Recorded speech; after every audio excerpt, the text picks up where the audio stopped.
This video will illustrate how to use the least squares method of regression for forecasting using Microsoft Excel. Here's the basic data for our problem. The president of a small manufacturing firm is concerned about the continual growth in manufacturing costs over the past several years. The time series data of the cost per unit for the firm's leading product over the past 8 years is given in the blue panel. There are two requirements for this problem.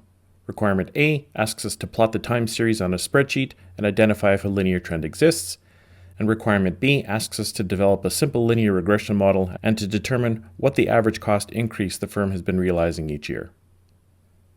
So let's get started with requirement A.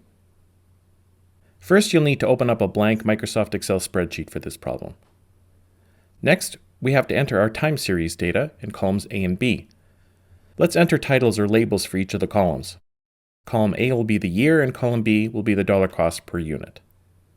Now enter years 1 through 8 in cells A2 through A9. Then enter the corresponding cost data for each year in cells B2 through B9. For example, year 1 has a cost of $20, year 2 $24.5, etc. Then I just increase the decimal places for the cost data to 2 decimals so the data looks cleaner. Time series data presented like this doesn't help us very much, so let's plot it.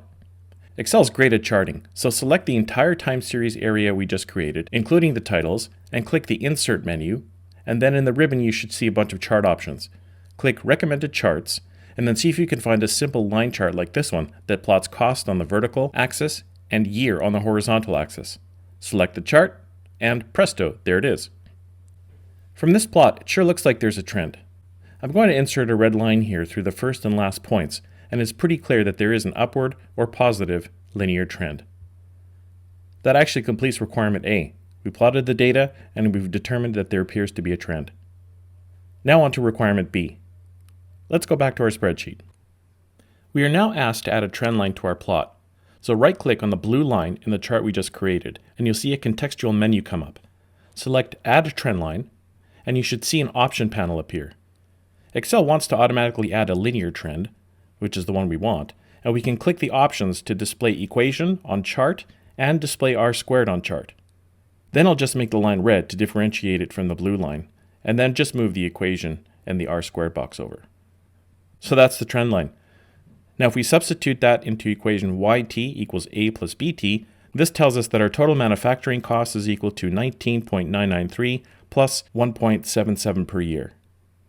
Requirement B also asked us to determine what average cost increase the firm had been realizing each year. Well, the average cost increase per year is the same thing as the slope of our line, which is also represented by B in the equation, which is 1.77 or $1.77 per year. R² is the coefficient of determination that helps explain how changes in the independent variable, year in this case, affects the dependent variable, or total cost. Typically, an R² of 0.3 or greater is considered significant. Here, the R² is 0.8499, and that means that 84.99% of the change in manufacturing costs can be explained by year. We can also determine the variables for our cost equation without plotting the data. One way is simply to use the intercept and slope functions in Excel to determine what A and B are in the equations. To determine the intercept, click on an empty cell such as B11, type the equal sign, and start typing intercept. You'll see that the function appears. You need to identify the ranges for the y variables and x variables. Here, the y variables are the unit cost, so select the dollar cost data only in cells B2 through B9. Then click comma to select the range for the x variables.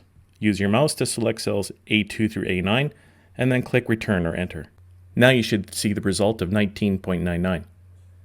Now for the slope. Click on another empty cell such as B12. Type equal sign, slope, and you'll see that the function appears.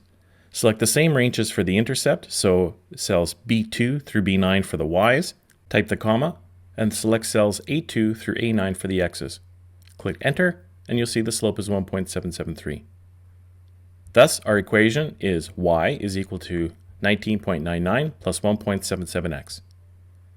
There's yet one more way to use Excel for regression, and that's to use the regression tool in the data features. First, select the entire set of data again, so cells A1 through B9, including the titles or labels. Click on the Data menu, and then click the Data Analysis button in the ribbon. You'll see a window pop up where you can select from a bunch of different tools. Look for Regression and click OK. Now select the Y data for the range. You can either type B1:B9 or click in the box and then select cells B2 through B9 in the sheet. Then click on the box for the X range. Either type A1:B9 or select cells A1 through A9 in the sheet. Select New Workbook for the output, and you can give it a name if you like. I suggest Regression Output. Then click the Residuals and Line Fit Plots boxes and click OK. Abracadabra, there's the regression output and a whole lot more. In fact, there's way more information that you need, so we'll only focus on what's important. First, look at cells A16 through B18 in the output, and you'll see a coefficients column with the values for the intercept and year. These are A and B respectively for the equation, and you can use those values to construct the equation.